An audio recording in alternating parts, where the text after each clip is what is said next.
الوطنية لليقظة والترصد أخذت كل الإجراءات الوقائية اللازمة لمحاولة تجنب إلى أقصى حد ممكن تسرب هذا المرض لبلادنا. فوقع وضع تجهيزات عصرية كثيرة متطورة في كل نقاط العبور الأرضية والبحرية والجوية، في مطاراتنا، في ميناءاتنا. كذلك وقع توفير الأدوية اللازمة احتياطا، ولا وقت ما عندنا حتى حالة، وكذلك مراجعة مخزوننا الاحتياطي في هذه الأدوية وفي وسائل الوقاية الفردية، وكذلك تعزيز المخبر الفيرولوجي اللي هو الوحيد اللي يشخص ويأكد وجود هذا المرض. والإجراءات متاع اللجنة الوطنية خلات كونه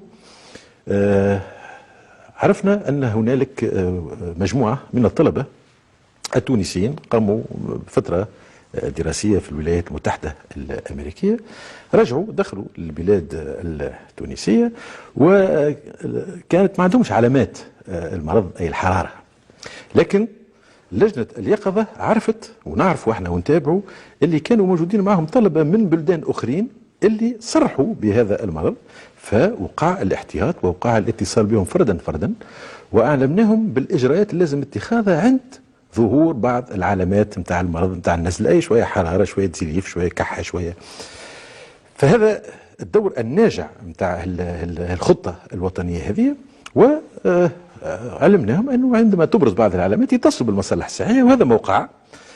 وأخذت العينات من حالتين، زوز مواطنين اللي عندهم العلامات هذه، وأخذت العينات وأرسلت للمخبر المختص اللي تثبت في التحليل عديد المرات لأنها مسألة هامة، وظهر أنه زوز مواطنين، زوز طلبة عندهم يحملون الفيروس هذا.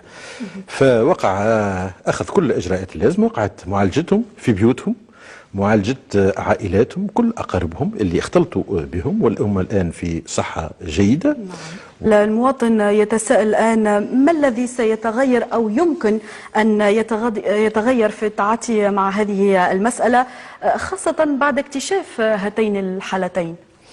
هو المواطن التونسي كما هو معروف يتسم بالنضج وبالثقافة الصحية الكبيرة، هذه منظومتنا الصحية في تونس.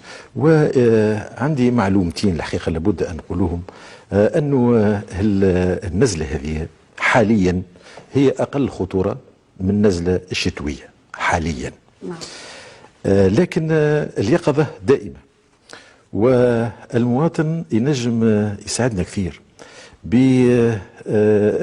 باحترام أبسط قواعد النظافة، غسلان اليدين عدة مرات في اليوم بالصابون، عندما يكح ولا يعطس، واحنا من تربيتنا كون الواحد يغطي خشمه وفمه بيده ولا يستعمل منديل ويضعه في مكان معين، عندما يحس بالأعراض يتصل